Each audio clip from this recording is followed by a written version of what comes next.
Jeremy Mayfield updates, Netflix and NASCAR, and racing coming alive again in Australia. 3, 2, 1.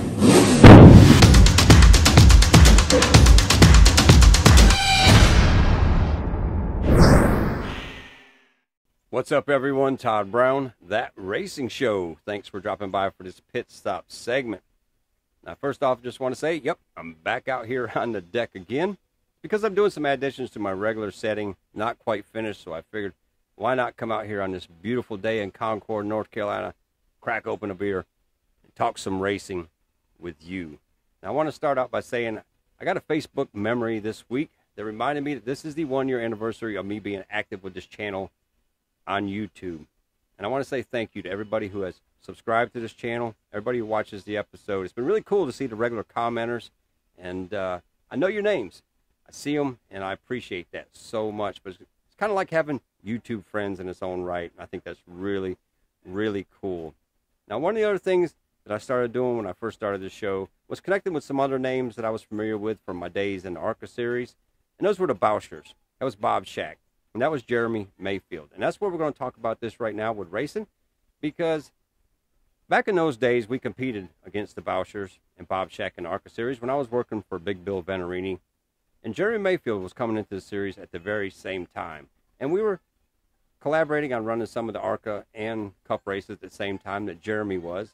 And I got to talk to him on different occasions and really got a huge appreciation for this guy that I've kept throughout everything that happened all through the years. And he has made this resurgence, and I've made it a point to make it a part of this show. Now, this weekend, he will be competing at Tri-County Speedway in the Cars Tour, his second attempt in the Cars Tour series.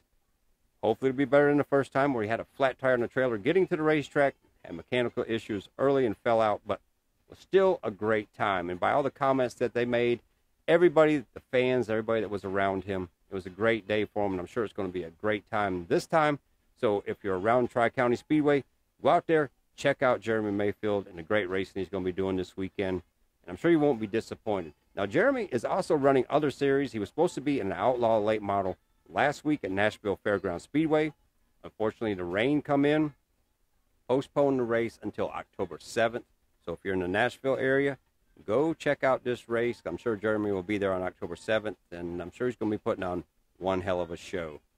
Now, just 2 weeks ago, Jeremy was at Tri-County Speedway where he was racing in the Grand National Super Series. This is a series that he's got a handful of wins this year. Again, this is a series that I follow on this show quite regularly.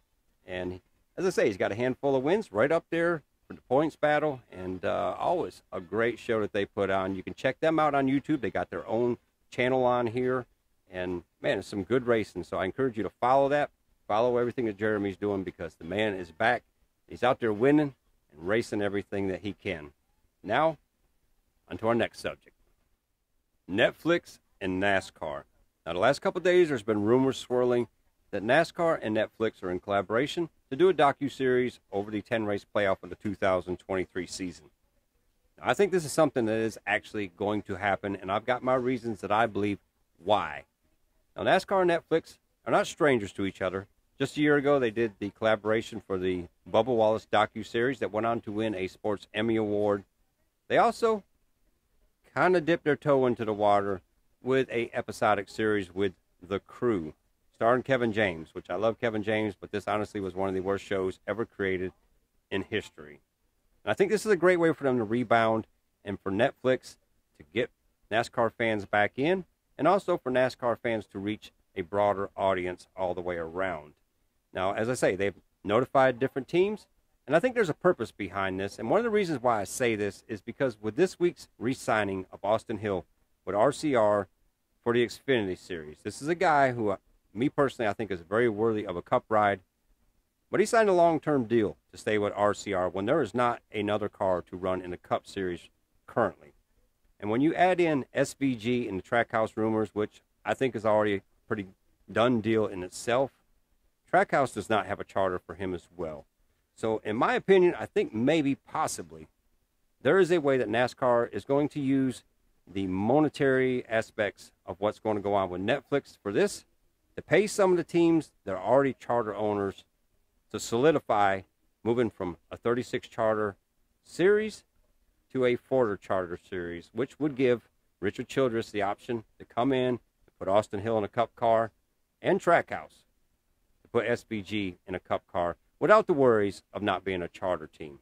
Now, this is just my speculation, and if I'm right, it's going to be pretty damn cool. But again, just speculation, but something definitely to keep an eye on. Now, speaking of SVG and Netflix being globally, let's talk about what SVG has done already globally for racing. The entrance of SVG into NASCAR has no doubt done such great things for NASCAR globally. Now, this past week, with both Brody and SVG racing in Indy, did something really great for Australia because Calder Park Raceway had race cars on the racetrack again. Now, if you're not familiar with Calder Park Raceway, it did host NASCAR races. And in 1988, many NASCAR stars went over there, as you can see right here, and it was some great racing. But unfortunately, went through its little demise over time. Now, as you can see from right here, the track is in a little bit of disrepair, but still plenty raceable. And this past weekend, drivers come out to do a parade. Didn't get up to high speeds, but they did a parade of many different cars. And as you can see right here, there were cup cars, there were trucks, there were different style cars out there, all competing together. I shouldn't say competing, but running together to put on excitement for people in Australia and give people in Australia the thrill of seeing cars on that racetrack again. And I think this is really so cool. And I think what SVG has done, attaching the market to so many different places and all the international drivers that are coming in the running cup right now. I'm not going to lie, there was a part of me that wasn't really cool with this to begin with, but I think it's amazing because it's going to be something that's going to help NASCAR grow. And as you can see, this is something that's really ignited a spark in the Australian, New Zealand network, and I think it's going to continue to grow. And I'm going to tell you just from my own experience right here with this channel, I've had a lot of people from New Zealand and Australia leave comments, correct me at some points, and do different things with it, and I think that's great. And I think this whole entrance of him full-time in the series, whatever it's going to be, because obviously he might not be in Cup full-time right off the bat, different scenarios that are going to play out, but I think this is great. And, man, I'm looking forward to seeing what it's going to be because I think it's going to help everything grow across the world. Now, as always, I want your opinions on everything that was said today. I, again, want to thank you for just watching my show. As I say, this was just something I was just doing for the fun of it, and it's turning into something bigger, and I'm putting all my effort into this to make it even bigger and better. Going to be having regular episodes through the week in the near future, and just want to share everything I can with you. I want you to grow with me. So as always, I hope everybody's having a great week out there. I hope you enjoy the racing, and we'll see you at the checker flag.